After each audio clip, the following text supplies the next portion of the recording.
Assalamualaikum warahmatullahi wabarakatuh.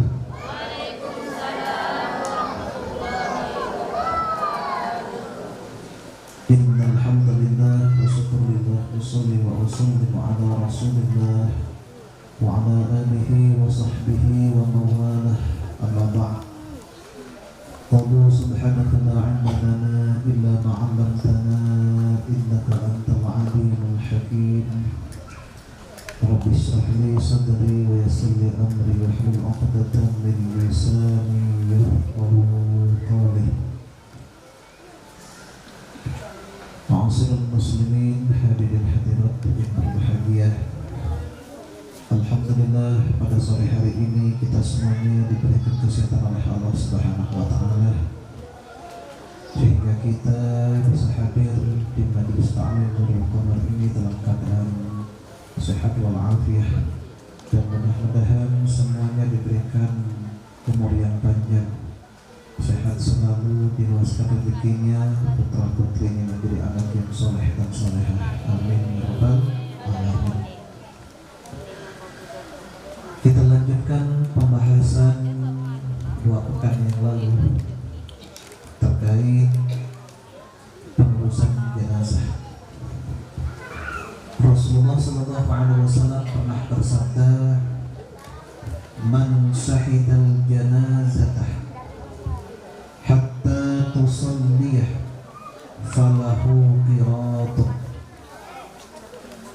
Barang siapa yang menyaksikan jenazah hingga ia melaksanakan sholat jenazah, falahu, maka baginya qiratun, mendapatkan pahala 1 qirat. Wa man syahidaha hatta tudfinah, barang siapa yang menyaksikan jenazah hatta tudfinah, hingga menguburkannya, falahu, maka baginya qiratani, maka akan mendapatkan 2 qirat. Qala, sahabat bertanya kepada Rasulullah, mal qiratani, apa itu 2 qirat? Qala Rasulullah SAW menjawab, al-asghar, paling kecilnya, mithlu Uhudin, seperti halnya gunung Uhud. Tahu gunung Uhud, Bu? Bu, tahu gunung Uhud?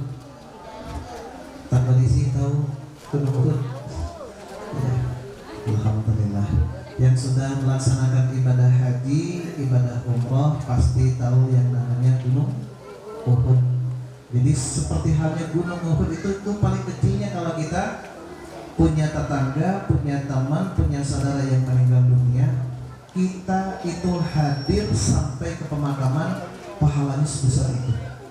Pengen gak, Bu?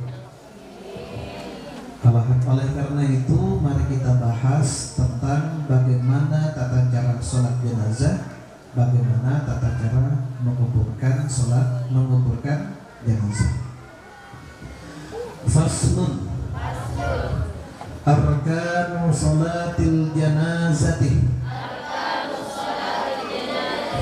sab'atun, rukun salat jenazah sab'atun, ada 7. Sudah kita bahas beberapa pertemuan yang lalu beda antara rukun dan syarat. Kalau rukun berarti di dalam salat jenazah itu sendiri. Kalau syarat salat jenazah berarti sebelum pelaksanaan salat jenazah, seperti harus suci, harus punya wudu dan lain sebagainya. Saat ini kita membahas tentang rukun sholat jenazah yang harus dipenuhi, ada 7. Al-awwalu an-niyyatu, yang pertama adalah niat. Sholat jenazah hukumnya fardhu kifayah. Kebanyakan biasanya yang melaksanakan sholat jenazah itu yang laki laki-laki, betul tidak? Ibu-ibu sibuk menyiapkan hidangan di dapur. Seperti halnya pertanyaan pekan yang lalu, terjadi ikhtilaf para ulama. Apabila ada saudara-saudara kita yang meninggal dunia, yang bagi sepatutnya orang yang takziah, yang hadir menghibur sahibul musibah, keluarga yang mendapatkan musibah itu, tidak makan.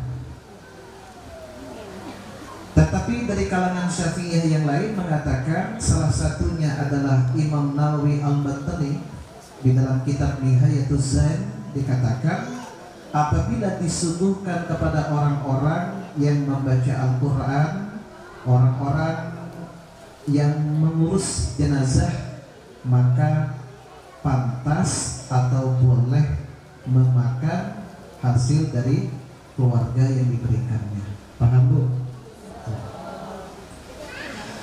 Bagaimana tata caranya pelaksanaan sholat jenazah? Yang pertama adalah niat, sama seperti halnya sholat-sholat yang lainnya. Kalau lafaz niatnya tentu ada sedikit berbeda-beda antara satu dengan yang lainnya, tetapi intinya sebenarnya sama. Ada yang mengatakan usolli ala hadal mayyitih, kalau laki-laki. Kalau perempuan usolli ala hadihil mayyitati. Kalau bencong sama sebenarnya laki-laki ya. Kalau waria punya kelamin ganda? Tidak. Satu. Hadal mayyiti atau hadihil mayyitati, atau dua-duanya? Usolli ala hadal mayyiti wa hadihil mayyitati. Kalau waria, Bapak Ibu melihat yang berfungsi yang mana? Ya, yang berfungsi yang mana? Jadi kadang-kadang itu ini laki-laki, perempuan kan sama-sama punya dia. Kalau misalnya sama-sama punya, yang aktif yang mana? Kalau yang aktifnya yang laki-laki, maka hadal mayyiti. Kalau yang aktif perempuan berarti hadihil mayyitati. Itu kalau sendiri. Kalau dua orang, seperti halnya beberapa waktu yang lalu di Singkawang, orang tuanya Ustaz Tasur ketika akan disolatkan, kemudian datang jenazah berikutnya, maka sekaligus disolatkan ala mayyitai ala mayyitainin usolli ala mayyitaini. Ya, ada dua orang ya.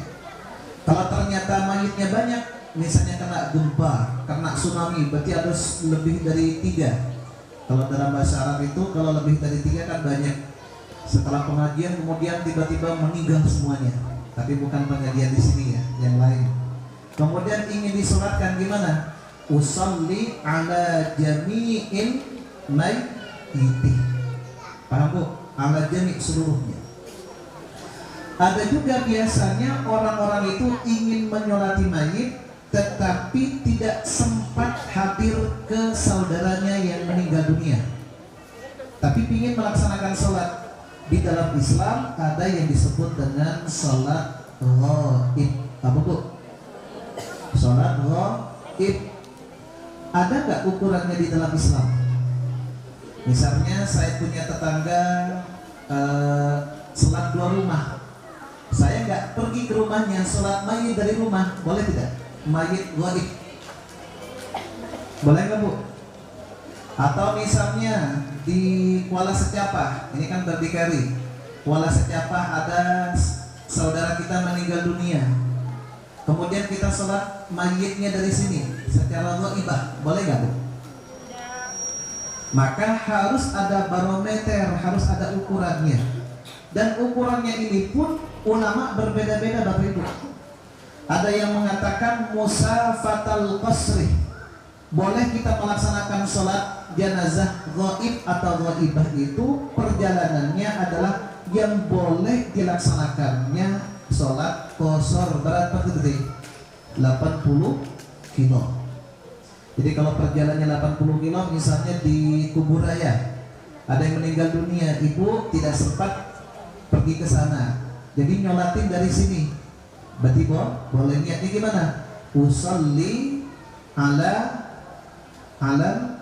mayyitil ghaibih. Ketika mayit yang ghaib, ala mayyiti ustad warisil ghaibih. Jadi boleh seperti itu. Ya. Paham Bu? Tapi bukan ustad warisi yang ini, yang lain ya. Ada juga yang mengatakan barometernya itu kurang lebih 150 meter. Itu menurut Ibnu Hajar. Dekat berarti kan? Kalau ke pesantren Al-Qamar ada nggak 150 meter tak? Ada tak? Nah, misalnya Ustaz Warisi meninggal dunia di sana, ibu nggak sempat, jadi boleh sholat waib dari sini. Itu menurut siapa? Menurut siapa? Ibnu Hajar. Ada juga yang mengatakan tidak dibatasi. Tidak dibatasi 80 kilo, tidak dibatasi 150 meter. Yang terpenting kita ada udzur, yang terpenting ada musyaqqah sehingga kita tidak bisa hadir. Misalnya ada ibu-ibu atau bapak-bapak yang stroke. Meskipun jaraknya itu di pesantren Al-Qamar, tetapi yang namanya stroke nggak bisa bergerak, betul nggak Bu? Kemudian ibu ingin melaksanakan sholat jenazah, hukumnya boleh. Paham Bu? Ada juga orang yang melaksanakan sholat itu di atas kuburan, boleh nggak Bu? Sholat di atas kuburan boleh nggak? Misalnya ibu punya keluarga yang meninggal dunia di Singkawang, harapan ibu bisa menyolatinya. Tetapi setelah sampai ke Singkawang ternyata sudah dikuburkan, ibu boleh tidak menyolatinya? Boleh tidak Bu? Boleh. Sama seperti halnya saat itu Rasulullah SAW itu ada tukang sapu yang biasa nyapu di masjid. Kemudian pada saat itu Rasulullah tidak melihat lagi, kemudian bertanya, mana si fulan ini? Sudah meninggal tadi malam ya Rasulullah, kok nggak dibilang saya?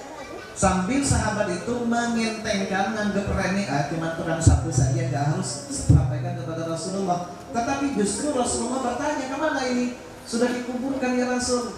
Mau dikasih tahu, sudah istirahat. Akhirnya dikuburkan. Apa kata Rasulullah? Hantarkan aku ke kuburannya. Kemudian Rasulullah datang ke kuburannya, kemudian Rasulullah melaksanakan sholat di atas kuburan. Kalau di dalam kitab-kitab dikatakan, termasuk di dalam Syarah Safinah, di dalam kitab Al-Bajuri dan kitab-kitab yang lainnya, boleh melaksanakan sholat di atas kuburan, sholat jenazah di atas kuburan, yang terpenting bukan kuburannya Nabi. Paham Bu? Jadi beraneka ragam ya. Ada sholat hadir seperti halnya kita pada umumnya, ada yang disebut dengan sholat ghaib, ada juga sholat di atas kuburan.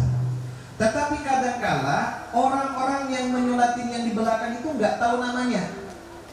Ini kan biasanya usolli ala hadal mayyiti Ahmad, kan gitu ya. Tetapi ini nggak tahu barusan siapa namanya, sambil bisik-bisik, tak kedengaran, udah tua yang ngomonginnya. Gimana buat niatnya? Usolli ala man shalla alaihil imam. Saya niat melaksanakan sholat seperti halnya imam melaksanakan sholat jenazah. Jadi kalau imam kan sudah tahu kan namanya. Jadi kita ketika Allah, saya niat sholat jenazah seperti halnya sholatnya imam. 4 takbir fardhu kifayah karena Allah Ta'ala. Paham Bu? Jadi kalau lafadznya usolli ala hadal mayyiti arba'at takbiratin mustaqbilal qiblati fardhu kifayatin lillahi ta'ala, itu hukumnya sunnah yang wajib di dalam hati. Saya niat melaksanakan sholat jenazah ini 4 takbir menghadap kiblat, fardhu kifayah, menjadi imam atau menjadi makmum karena Allah Ta'ala. Sering sholat jenazah Bu? Sering Bu? Harus tahu, tidak harus laki-laki ya. Yang perempuan pun juga kalau ingin melaksanakan sholat jenazah hukumnya boleh. Apalagi kalau seandainya tidak ada yang menyolatinya, ternyata hanya ibu saja yang ada, maka menjadi fardhu ain. Jangan sampai seperti halnya seorang santri ketika di pesantren kerjanya tidur saja. Suruh ngaji tidur, suruh sekolah tidur, pokoknya tidur. Ngajinya pun juga bolong-bolong. Ketika bab sholat jenazah dia tak hadir. Kemudian ditelepon, "Nak, pulang, bapak sudah meninggal dunia." Kemudian setelah pulang, kemudian diperintahkan oleh tetangga-tetangga, saudara-saudaranya, "Nak, ini bapakmu yang meninggal dunia. Kamu kan sudah pesantren berapa tahun, kamu yang menjadi imam." Akhirnya dia bingung, sholat jenazah gimana ya? Akhirnya sholat jenazah sama seperti halnya sholat biasa, ada rukuknya, ada sujudnya. Kemudian orang-orang pada golek-golek, kok ada sujudnya, kok ada rukuknya? Ada yang penasaran, "Wahai Bang, kenapa sholatnya ada ruku dan sujudnya?" Emang gimana begitu? Kan biasanya tidak ada ruku dan sujudnya. "Oh iya, aku sebenarnya tahu, tetapi karena sholat ini bapakku, aku spesialkan ada ruku dan sujudnya." Padahal tidak tahu ya. Nah, jangan sampai seperti itu. Paham semuanya? Jadi yang pertama, rukun sholat jenazah itu adalah niat. As-tsani arba'u takbiratin. Yang nomor 2, 4 takbir. Jadi yang takbir pertama Allah, itu takbiratul ihram niat. Kemudian yang kedua takbiratul ihram al-Fatihah. Kemudian ini kalau nggak salah langsung ya. Oh iya nanti. Jadi 4 takbiran. Yang pertama niat, yang kedua al-Fatihah, yang ketiga sholat. Yang pertama rukuk, niat, berikut al-Fatihah. Yang kedua takbir membaca sholawat. Yang ketiga takbir doa. Yang keempat juga takbir doa. Tetapi apabila ada orang yang takbirnya melebihi dari 4, sah atau tidak, Bu? Allahu Akbar, Allahu Akbar, Alhamdulillah Rabbil Alamin, Allahu Akbar. Berarti kan jadi 5 ya. Niat, al-Fatihah, sholawat, doa. Sah atau tidak? Kalau hanya untuk taukid, menguatkan saja, di dalam syarahnya itu tetap sah sholat jenazahnya. Paham, Bu? Tetap sah. Kenapa? Karena takbir itu menurut sebagian ulama dikatakan dzikrun, adalah zikir. Tetapi pada umumnya 4 takbir. Kalau kurang dari 4 takbir, la yasihu sholatuhu, tidak sah sholat jenazahnya. As-salisu al-qiyamu alal qadiri. Yang nomor 3, berdiri bagi yang mampu. Seperti halnya sholat wajib yang lainnya, untuk sholat jenazah juga wajib berdiri. Kecuali bagi yang tidak mampu, nggak bisa berdiri, maka duduk. Nggak bisa duduk, maka berbaring dan seterusnya. Jadi tergantung kemampuan kita, bisa tidak. Tetapi kalau masih bisa berdiri, maka hukumnya wajib berdiri. Ar-rabi'u qira'atul Fatihati. Yang nomor 4, membaca Al-Fatihah. Ini saya kira sama juga. Jadi ketika itu, Bu, Allahu Akbar, dalam hatinya saya niat salat jenazah ini 4 takbir, fardhu kifayah, menjadi makmum karena Allah Ta'ala. Langsung membaca Al-Fatihah. Jangan membaca doa iftitah, Bu. La yusammuh, tidak disunatkan membaca doa iftitah. Jadi setelah takbir langsung membaca Al-Fatihah. Paham? Al-khamisu as-salatu ala nabi sallallahu alaihi wasallam ba'da tsaniyati. Yang nomor 5, membaca sholawat atas Nabi setelah takbir yang kedua. Jadi setelah Takbir yang pertama, takbir lagi, Allahu Akbar, langsung membaca sholawat. Paling sedikitnya Allahumma sholli ala Sayyidina Muhammad wa ala ali Sayyidina Muhammad. Sempurnanya sama seperti halnya tahiyat akhir. Gimana Bu? Allahumma sholli ala Sayyidina Muhammad wa ala ali Sayyidina Muhammad kama shallaita, dan seterusnya. Paham Bu? As-sadisu, yang nomor 6, ad-du'a'u lil mayyiti ba'da salisati, berdoa untuk mayit setelah takbir yang ketiga. Yang ketiga Allahu Akbar, kemudian berdoa Allahumma ighfir lahu warhamhu wa'afihi wa'fu anhu. Kalau perempuan Allahumma ighfir laha warhamha wa'afiha wa'fu anha. Kalau ternyata dua orang Allahumma ighfir lahuma warhamhuma wa'afihima wa'fu anhuma. Kalau ternyata banyakan Allahumma ighfir lahum warhamhum wa'afihim wa'fu anhum. Paham Bu? Insyaallah. As-sabi'u, yang nomor 7, Assalamu, mengucapkan salam. Jadi yang keempat itu Allahu Akbar, Assalamualaikum warahmatullahi wabarakatuh, Assalamualaikum warahmatullahi wabarakatuh. Tanpa doa sah hukumnya. Tetapi kalau mau berdoa, doanya gimana? Allahumma la tahrimna ajrahu wa la taftinna ba'dahu waghfir lana wa lahu. Kalau perempuan, Allahumma la tahrimna ajraha wa la taftinna ba'daha waghfir lana wa laha. Kalau ternyata banyak, Allahumma ighfir lahum warhamhum Allahumma la tahrimna ajrahum wa la taftinna ba'dahum waghfir lana wa lahum. Sama kayak tadi, tinggal membahas saja. Paham? Jadi yang saya tegaskan lagi, yang nomor 4 itu takbir yang nomor 4 tidak diharuskan berdoa. Kalaupun langsung salam, hukumnya sah-sah saja. Jadi saya kira untuk tata cara sholat sudah paham semuanya ya. Kalau sudah paham, kita lanjutkan pasal berikutnya. Biar 2 pekan yang akan datang boleh kita nanti membuka bab tentang persiapan Ramadan. Karena sekitar 1 bulan lebih kita akan menghadapi Ramadan, jadi kita selesaikan untuk jenazah. Faslun, aqallut dafni hufratun taktumu raihatahu. Aqallut dafni, paling sedikitnya menguburkan mayit. Hufratun, satu lubang. Taktumu, yang menyimpan.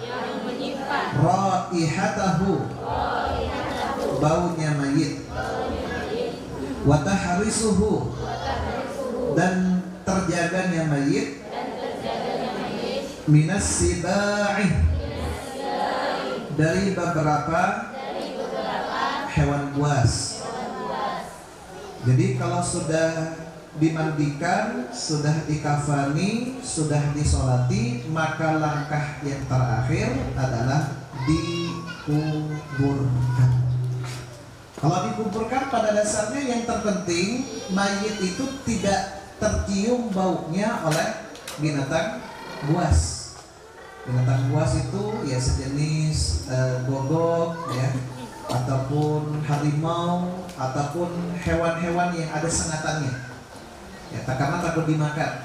Makanya yang terpenting sudah satu kurukan saja, satu lubang. Yang terpenting perkiraan ini tidak akan tercium oleh binatang buas, itu sebenarnya sudah cukup. Tetapi kalau berbicara tentang sempurnanya, itu beda lagi, sama seperti halnya penguburan mayit pada umumnya. Wa akmaluhu qamatun wa bastatun, dan paling sempurnanya menguburkan mayit qamatun, seberdiri, wabastatun, dan selebar badan. Itu intinya ya. Jadi kalau misalnya kita ingin menguburkan mayit itu secara sempurna, jadi kira-kira kalau kita berdiri, kalau di dalam syariat itu tangan ke atas tanpa dikepal. Nah, jadi berarti dalamnya segini. Kemudian selebar badan juga. Ya. Tetapi ini tidak harus kalau sempurna.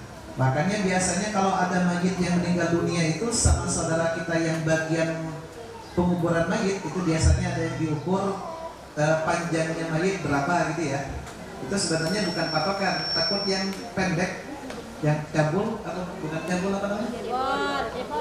Cebol ya. Oh, cebol beda ya. Cebol tadi. Yang cebol yang pendek banget itu kan repot kalau harus mengukur badannya, betul tidak? Makanya pada umumnya kalau seseorang itu tingginya dengan tangan ke atas itu segimana tanpa menggenggam itulah ukurannya. Luasnya badan juga sama. Tetapi kalau pada umumnya orang itu biasanya menggali berapa? 2 kali 1. Tuh, Bapak berapa biasanya? 2 kali 1. 2 kali 1 itu pada umumnya kalau orang-orang menguburkan mayit yang biasanya itu sudah tidak akan tercium lagi oleh binatang buas. Nah, di sini juga dijelaskan ketika kita menguburkan mayit maka seyogianya tidak menggunakan peti, ya, tidak menggunakan peti, bahkan dikatakan wa yukrahu dimakruhkan.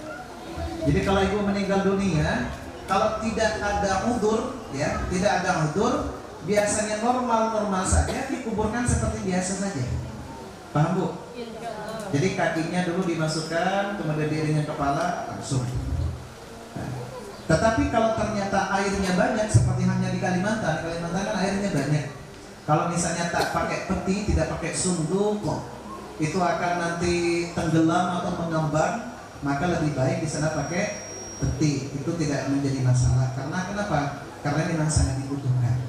Ketika para ulama ditanyakan kenapa menguburkan mayit pakai peti itu dimakruhkan, karena apa? Tabdzirul mal, menyia-nyiakan harta alasannya. Tetapi kalau memang dibutuhkan karena memang di sana banyak airnya ataupun tanahnya itu cepat runtuh ke bawah, maka di sana diperbolehkan dan tidak dimakruhkan. Paham Bu? Wa yudha'u khadduhu ala turab, dan meletakkan pipi mayit ala turabi, atas tanah. Jadi ketika mayit itu sudah dimasukkan ke liang lahat, ya, kemudian dibukalah yang kain kafannya dibuka, kemudian pipinya juga yang tertutup itu dibuka, kemudian tempelkan ke tanah ataupun disebut dengan turab, ya, tempelkan. Pengalaman saya waktu di Bandung itu, ini beberapa tahun yang lalu, karena kalau profesi ustadz itu kan orang-orang beranggapannya udah terbiasa semuanya, padahal saya belum pernah terbiasa harus ikut ke dalam liang lahat kemudian ngurus jenazahnya. Kebetulan pada saat itu adalah kepala rumah sakit, termasuk orang berada dan orang terpandang. Kemudian tukang gali itu teriak-teriak dari alam kubur, "Bapak Ustadz gimana? Bapak Ustadz gimana ini? Tali kafan, tali pocong terus, pokoknya sebagainya." Akhirnya kita turun ke liang lahat. Dan karena masih pertama kali itu agak deg-degan Bu. Ya, namanya pocong gitu kan, lihatnya film horor terus, kemudian pocong lihat harus dibuka, sementara kita harus profesi ustadz harus siap segalanya kan gitu. Akhirnya kita buka, karena di situ agak deg-degan, saya itu lupa tidak membuka pipinya, tidak ditempelkan ke tanah. Nah disitulah aku sudah dikuburkan, sudah sampai rumah kepikiran, aduh jangan-jangan ini tidak sah saya menguburkannya dan ditutup di hadapan Allah. Ternyata setelah dicari-cari, untuk meletakkan pipi ke tanah itu hukumnya bukan wajib, tetapi apa? Sunnah. Di sini dikatakan ayyusannu ayyusdha, ya, disunnahkan bikhaddihi ilal ardi. Jadi meletakkan pipi ke tanah itu hukumnya sunnah. Kalau sunnah tidak dibuka pun juga masih sah nggak penguburannya? Masih sah. Makanya pada waktu itu alhamdulillah. Takutnya malam-malamnya disamperin saya. Ayo bongkar saya dulu. Takutnya seperti ternyata sudah. Paham Bu? Nah, yang menjadi kebiasaan kita kalau ikut menguburkan mayit, kadang-kadang ada sebagian saudara kita yang suka ngepel-ngepel tanah Bu. Suka Bu? Berapa biasanya Bu ngepel-ngepelnya? 3. Apa maksudnya Bu? Ya selain bantal biasanya suka ada diletakkan di samping mayat, di samping jenazah. Pernah nggak? Kalau yang di kapal-kapal untuk bantal udah biasa. Ada yang biasanya sambil bilang ngepel-ngepel tuh. Ada yang seperti itu. Ada nggak Bu? Atau jangan-jangan nggak pernah melihat. Kalau saya sering melihat seperti itu, terutama di Jawa. Ternyata setelah dilihat di beberapa kitab, ternyata memang dibahas. Entah itu hadisnya itu sudah kesahih ataupun hasan ataupun dhaif. Yang terpenting kalau di dalam kitab-kitab itu seperti halnya di dalam kitab I'adatul Talibin, di dalam kitab Al-Bajuri, kalau di sini nggak ada yang dijelaskan. Itu dikatakannya wa minha khalaqnakum, tiupkan satu kepala. Kemudian ngambil lagi, dipudelin lagi wa fiha wa min apa tadi? Minha khalaqnakum wa fiha nu'idukum. Satu kepala lagi wa minha nukhrijukum taratan ukhra. Jadi 3. Nah, fungsinya apa? Tahu nggak Bu? Surat apa itu? Bu, ini takut ada yang meninggal nanti ya, biar bisa dipraktekkan. Takut ibunya meninggal atau bapaknya meninggal. Quran surah Toha ayat 55. Kata Bu, takut ada yang meninggal duluan ya. Yang pertama, satu kepalan itu dibacakan minha khalaqnakum ya, ditiupin. Kemudian satu lagi dibacakan wa fiha nu'idukum. Kemudian satu kepalan lagi dibacakan apa? Wa minha nukhrijukum taratan ukhra. Pokoknya kalau nggak hafal buka saja surah Toha ayat 55.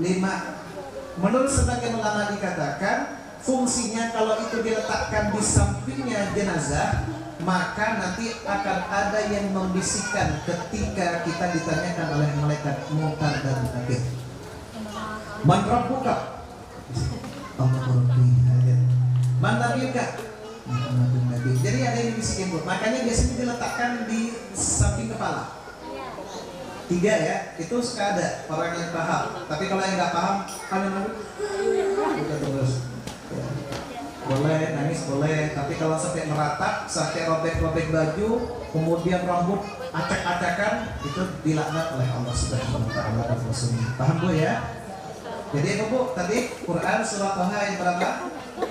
55. Satu bundelan, satu kepala berapa? Dibacakan minha khalaqnakum. Satu kepala lagi dibacakan apa Bu? Wa fiha nu'idukum. Satu kepala lagi apa? Wa minha nukhrijukum taratan ukhra. Minha darinya, dari tanah itu. Khalaqnakum. Kami menciptakan kalian. Artinya seperti itu.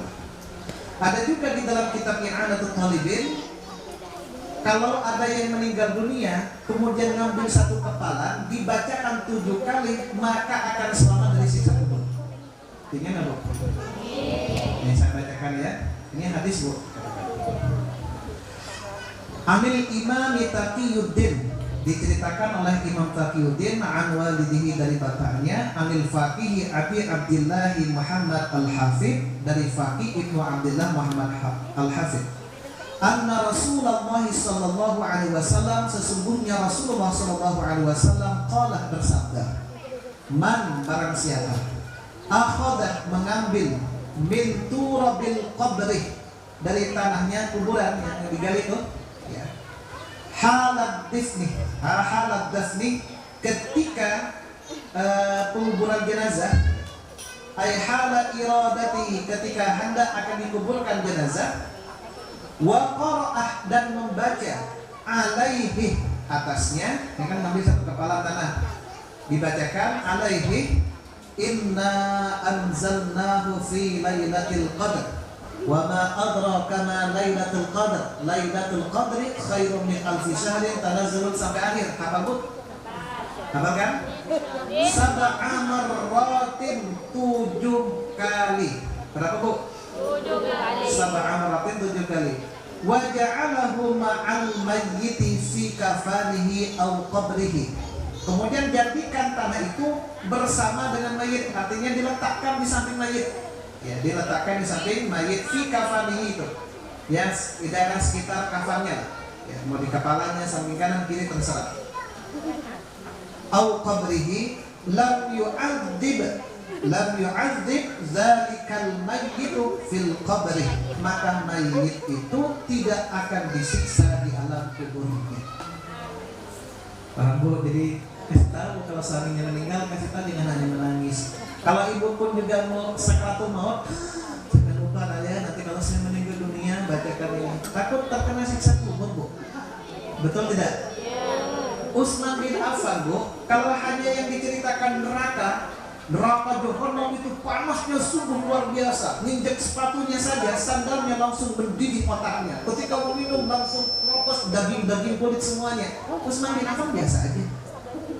Sahabat bertanya, wahai Amirul Mukminin, kenapa ketika engkau diceritakan tentang neraka biasa-biasa saja, tetapi ketika berbicara tentang siksa kubur, engkau menangis terseduh-seduh? Apa kata Utsman bin Affan? Karena sebenarnya cerminan kita itu bahagia nanti ataupun tidak adalah ketika kita berada di alam kubur. Bu? Bu? Hari kiamat masih lama tidak? Masih lama atau tidak? Kalau ibu misalnya mati besok, kiamatnya masih ratusan tahun yang akan datang, disiksa setiap hari, sakit nggak Bu? Sakit. Makanya kita agar terhindar dari siksa kubur, ya minimal kalau ada keterangan-keterangan seperti ini, mari kita manfaatkan. Bacakan, ambil satu kepal, kemudian bacakan surah Al-Qadar 7 kali, simpan di samping mayit itu. Kemudian apa?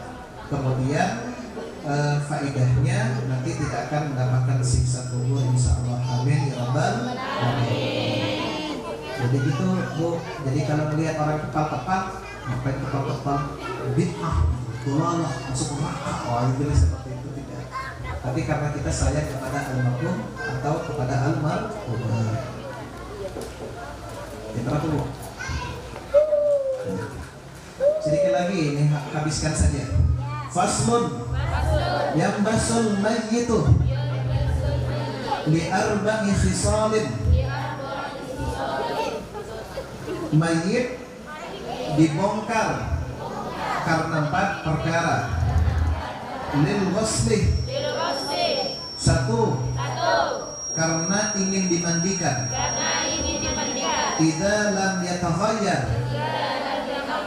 jika tidak berubah.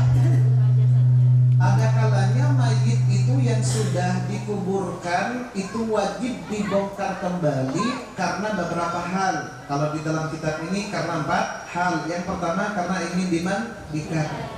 Misalnya ada seseorang meninggal dunia, lupa nggak dimandikan, sudah dikuburkan, sudah nggak dimandikan, enggak. Nah, kalau yang seperti itu, aku misalnya sakit perut itu kan mati syahid, nggak usah dimandikan. Yang tidak usah dimandikan itu kalau mati dalam keadaan perang, mati syahid fid dunya wal akhirah, sudah dikuburkan karena salah paham, wajib bongkar tidak? Wajib dibongkar karena belum dimandikan. Tetapi kalau ingatnya sudah 7 hari, sudah bau, dimandikan tidak Bu? Dimandikan tidak? Tidak wajib karena sudah rusak badannya. Walitawjihihi ilal qiblati, dan 2 karena menghadapkannya ke arah kiblat. Jadi kalau ada mayit dikuburkan tetapi tidak mengarah ke arah kiblat, maka hukumnya wajib dibongkar. Kalau tidurnya akentang, gimana Bu? Tidur akentang, tahu akentang? Tidur gini nih kayak Bu biasa tidur. Lupa nggak dimiringkan, wajib dikuburkan tidak? Wajib dibongkar nggak kuburannya? Wajib, karena nggak menghadap ke arah kiblat. Kalau misalnya yang menghadap ke arah kiblat kepalanya saja tidur terbentang, kemudian kepalanya malah kiblat itu, wajib dibongkar tidak? Wajib.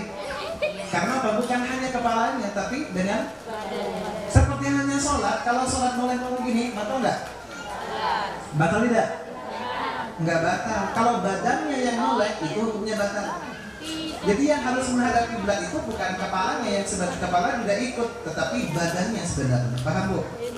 Jadi assalamualaikum warahmatullahi, kalau menoleh dengan badannya maka tidak sah sholatnya. Karena kalau di malam ini bibi coba lihat kepada sholat, sah tidak?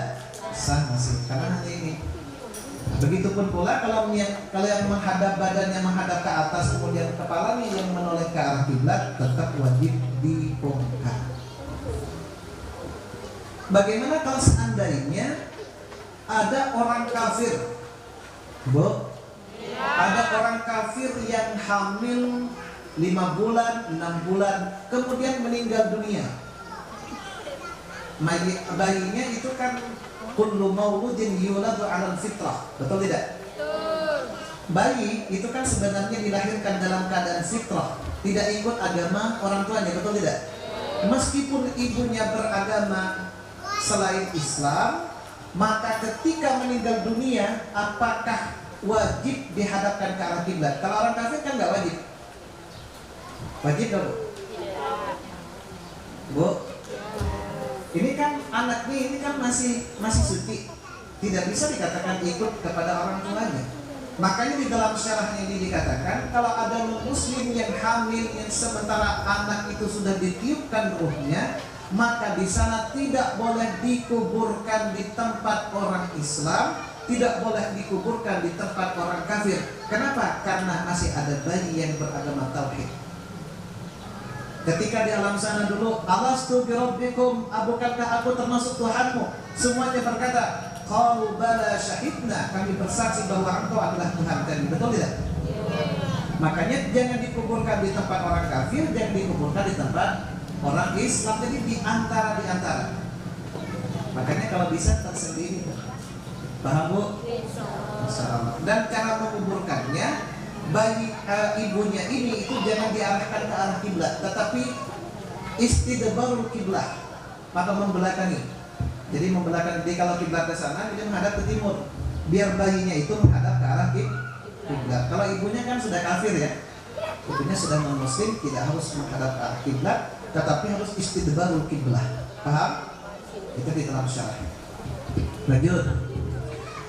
Walil malih idza dufina ma'ahu.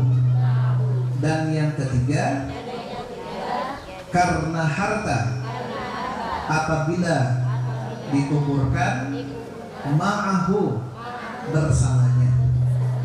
Misalnya ada yang pasang gigi palsu emas, lupa nggak diambil, kemudian dikuburkan. Ingat 1 jam, aduh ibu giginya gigi emas, lupa nggak diambil, wajib nggak, Bu?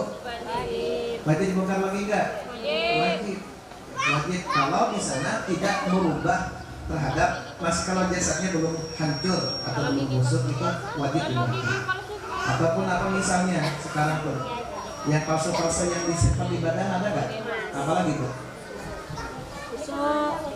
Bu? Kalau misalnya alat KB gimana tuh? Misalnya Ibu KB kan pakai alat di dalamnya ya? Diikat pakai emas misalnya biar keren. Apa namanya itu? Sipa? Pilat? Apa sih? Spiral. Ada nggak spiral dari emas?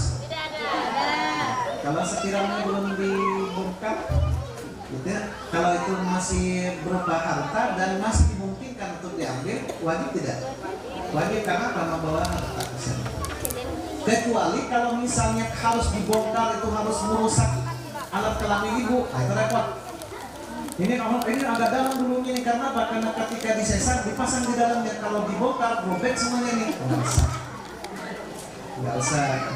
Gitu. Jadi kalau ternyata gampang itu diambil.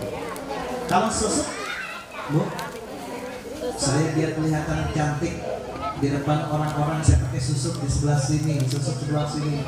Ada susuk perak, ada susuk emas, susuk dan semacamnya. Gimana, Bu? Bu? Wajib dikeluarkan kalau mungkin dikeluarkan. Tetapi kalau ternyata sudah bingung, biasanya kalau susuk itu kalau meninggal dunia suka keluar sendiri nggak? Hah? Kecuali kalau susah. Kalau susah misalnya kalau di mana nih kulitnya susah gitu. Kalau harus melukain tidak wajib dikeluarkan. Tapi kalau bisa dikeluarkan, misalnya bisa dikeluarkan itu hukumnya wajib dikeluarkan. Paham, Bu? Makanya harus tahu jangan sampai dibongkar. Iya.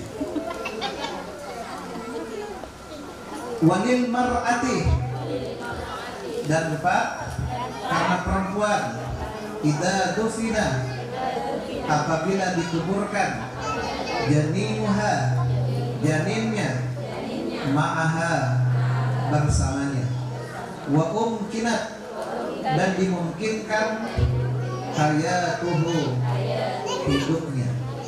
Jadi kalau ada orang yang meninggalnya dalam keadaan hamil dan belum dicek bayinya itu hidup atau tidak, ternyata dikuburkan dan kata orang-orang ini biasanya ini hidup bayinya, maka dibongkar boleh. Kecuali kalau menurut dukun-dukun beranak, ya kalau bahasa kita itu dukun beranak disebut, ataupun bahasa kita sekarang dokter kandungan, ini kalau sudah diperiksa ternyata bayinya sudah meninggal dunia, itu nggak wajib. Tetapi kalau dimungkinkan masih hidup, maka wajib dibongkar. Katanya kalau sudah di dalam kubur itu anaknya akan lahir, katanya ya, wallahu a'lam bishawab. Makanya para bajingan tengik yang biasanya suka pakai sirup itu ya, itu biasanya kalau nggak dijaga 40 hari itu habis dibongkar biasanya. Kenapa? Karena bayinya itu diambil jari-jari manisnya itu. Biasanya ibu langsung tiba-tiba tak bisa gerak dulu. Kemudian ada yang masuk, emasnya diambil, uangnya diambil, kan biasanya pakai sirup kan. Itu biasanya jari-jari itu. Makanya kalau di Kalimantan itu biasanya kalau dulu, nggak tahu kalau sekarang, itu biasanya dijaga. Masih, Bu? Masih. Tetapi kalau di Jawa itu nggak dijaga, biasa aja. Di Jawa itu meninggal dalam keadaan hamil atau tidak, itu biarin saja. Yang terpenting sudah pasrah kepada tukang jaga kubur, setiap tahunnya bayar ya. Udah tak dijaga, karena ada yang menjaga. Kalau di kita nggak dijaga biasanya hilang ya. Seperti itu. Wallahu a'lam bishawab. Dirinya seperti apa? Mungkin itu saja Ibu yang bisa saya sampaikan terkait tentang sholat jenazah dan menguburkan jenazah. Selanjutnya apabila ada yang mau ditanyakan terkait jenazah ataupun yang lainnya dipersilakan.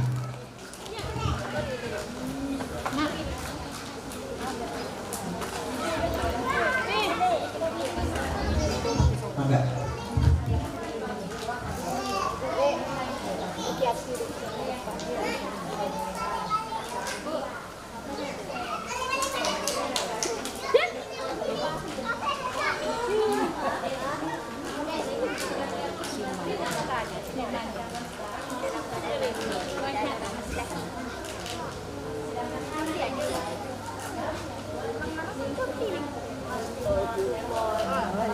Yang ditanyakan anaknya atau hubungan pernikahannya?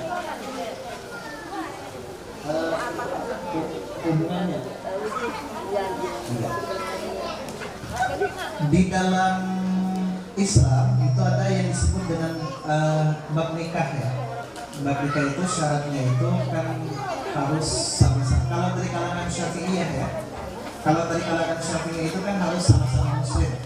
Makanya ketika akdun nikah, maka salah satunya yang masih non-muslim itu wajib mengikrarkan syahadat atau pindah agama menjadi agama muslim.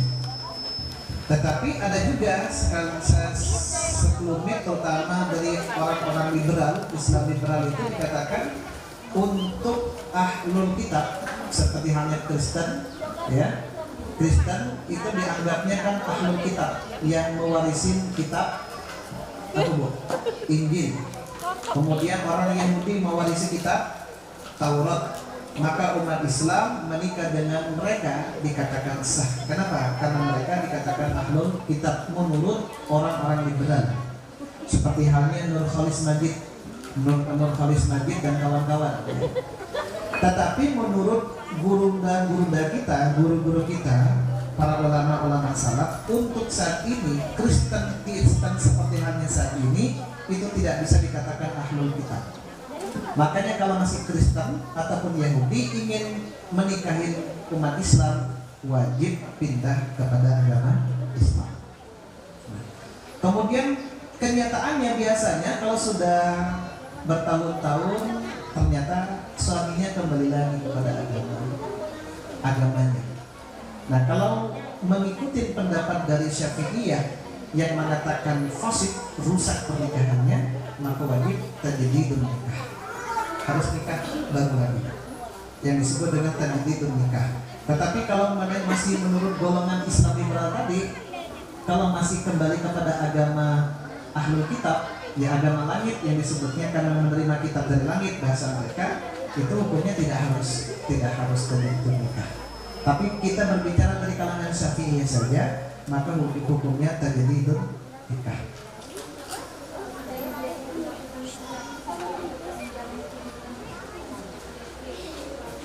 Ya kalau seperti itu, kalau sudah rusak nikahnya berarti berdosa berhubungan.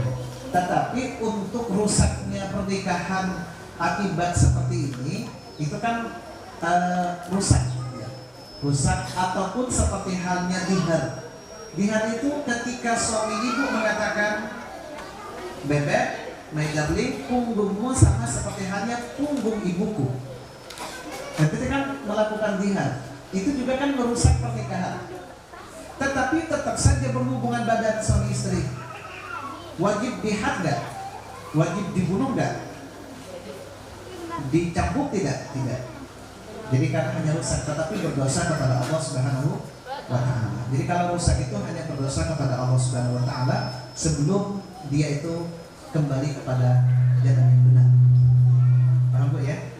Sementara untuk anaknya, kan di dalam Islam itu kan la ikraha fiddin, tidak ada paksaan dalam agama. Anak itu mau ikut agama ibunya, mau ikut agama bapaknya, ya terserah. Tetapi ingat, kalau ternyata bapaknya itu Muslim, membiarkan anaknya seperti halnya artis Jamal Mirdad. Apa sih? Jamal Mirdad. Ya itu kan istrinya kan Kristen, kemudian anaknya ikut agama ibunya. Nah, itu nanti pertanggungjawabannya di hadapan Allah. Kenapa? Kullukum ra'in mas'ulun an ra'iyatihi. Setiap pemimpin, termasuk pemimpin dalam rumah tangga adalah seorang suami, akan dimintai pertanggungjawabannya oleh Allah Subhanahu wa Ta'ala terkait istri dan anaknya. Itu. Kamu? Ada lagi yang lain?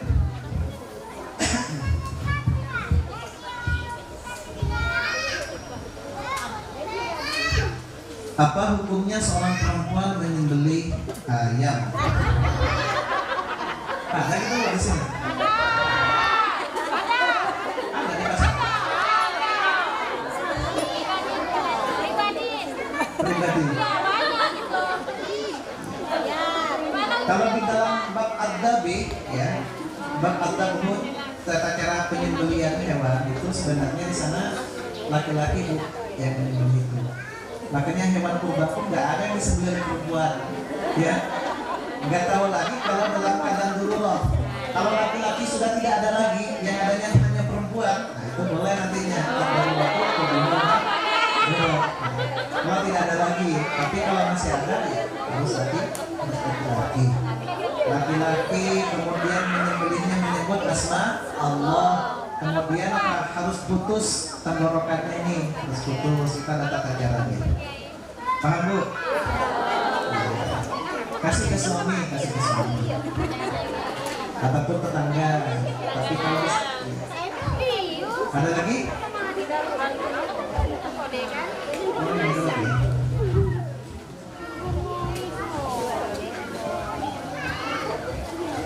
Jika kita nabung di bank syariah, bolehkah bagi hasilnya kita ambil? jika kita nabung di bank, menabung di bank itu di dalam fikihnya disebut dengan akad mudharabah.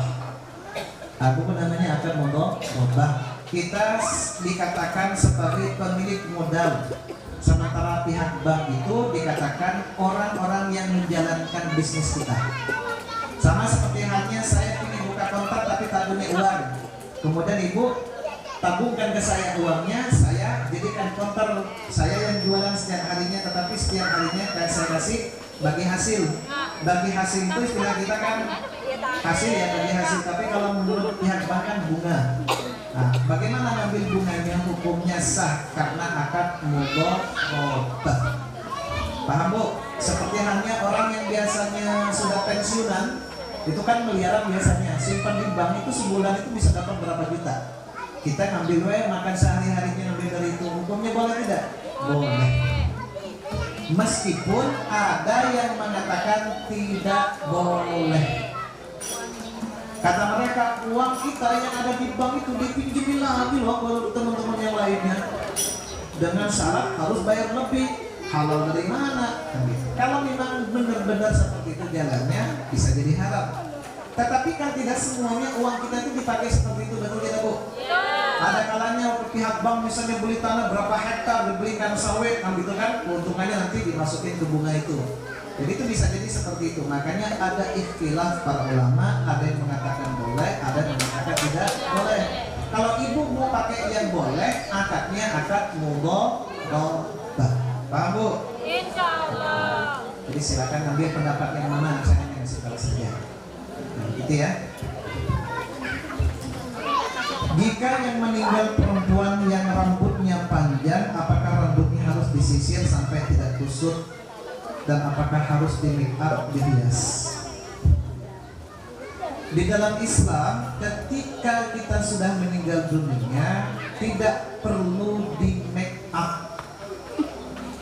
Ya, alisnya ditebelin dulu biar nanti malaikat mungkar nakir naksir kepada saya, jadi tak tanya mau buka misalnya. Nggak bisa tuh. Jadi hanya dimandikan, setelah bersih kotorannya dibersihin semuanya, kemudian diambilkan wudhu. Setelah itu apa? Dikafani,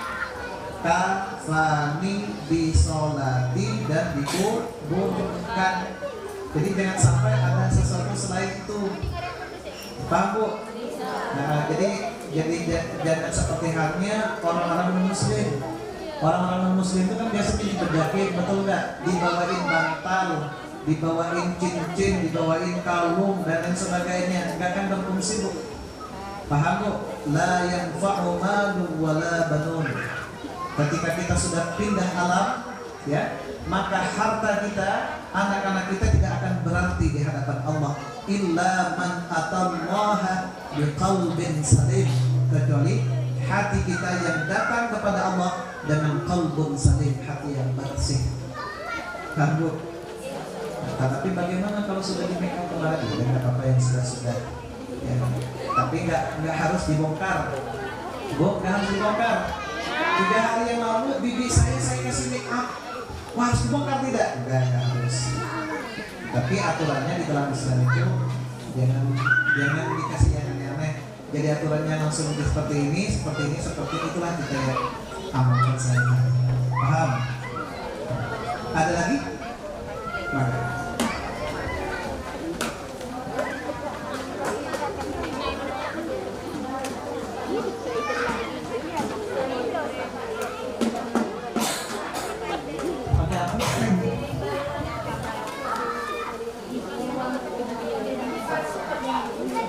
Nah itu juga termasuk harta bu. Giwang itu termasuk harta. Tidak harus emas, yang terpenting berbentuk harta. Berbentuk harta yang itu kan masuk harta, jadi harus dibongkar. Yang itu masih dijual laku di pasar luar. Ya orang yang cari gigi ya masih laku, orang harus dibongkar. Makanya ingat ya, tapi kalau sudah lama dan sudah busuk misalnya badannya, kemudian baru ingat, tidak harus. Paham bu? Makanya yang di dalam kisahnya kitab Talmud Wafilin pun itu berupa dompet yang tertinggal oleh ahli kubur, dibongkar.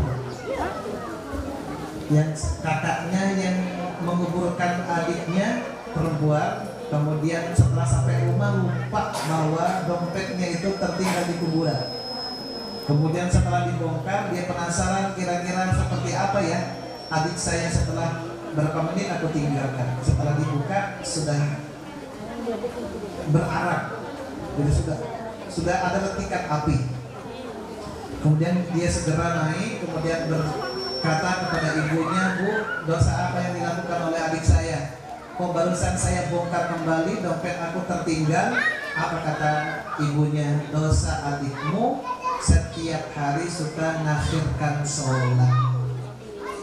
Asalnya jam 5:30, duhurnya jam 2:30, subuhnya jam 5:30. Sholat ini sih sholat, ya sah-sah, nggak punya hutang kepada Allah, tetapi menyebabkan datangnya siksa kubur." Yang kedua, dosa adikmu itu setiap malam suka membicarakan kejelekan orang.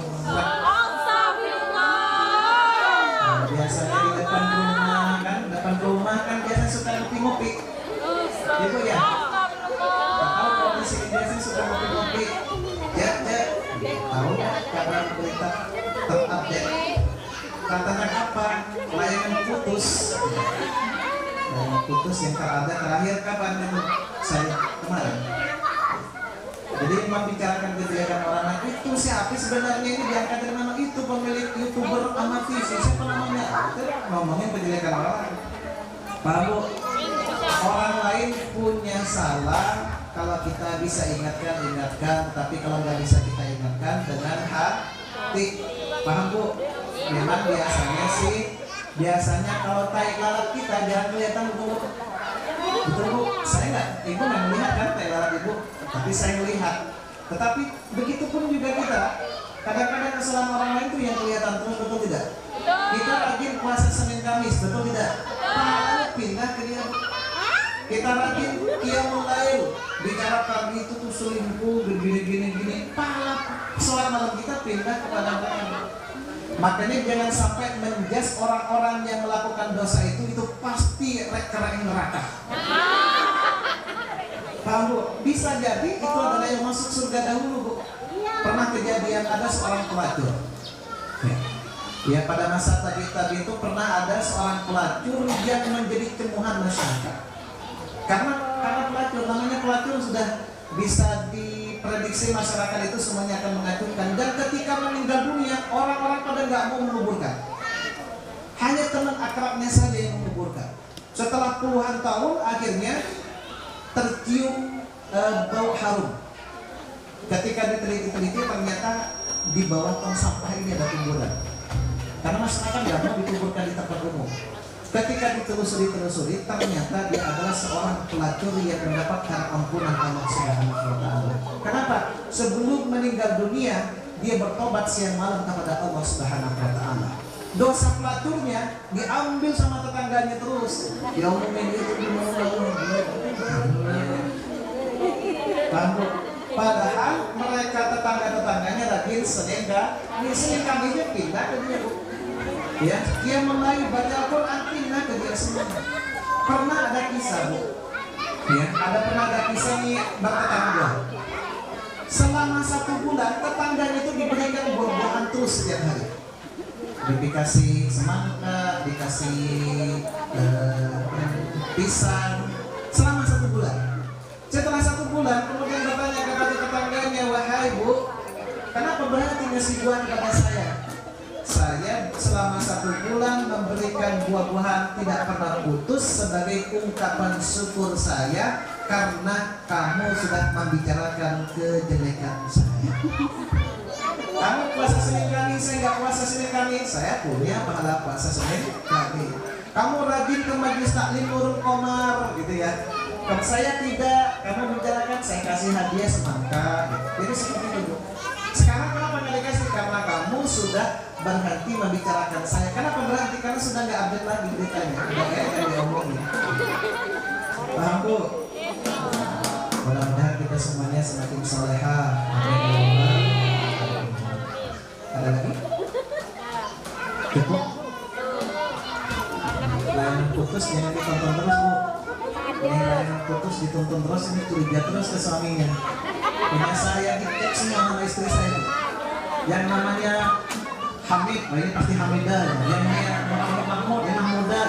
Kan Mahmud ditular. Gara-gara layangan putus. Punya sampean sama tak? Ini nggak nonton barangkali tak? Nonton tak? Cukup? Kalau sudah cukup, sekian saja. Mudah-mudahan ada manfaatnya. Kita tutup dengan akhir majlis. Subhanakallahumma wa bihamdika asyhadu an la ilaha illa anta astaghfiruka wa atubu ilaik. Wassalamualaikum warahmatullahi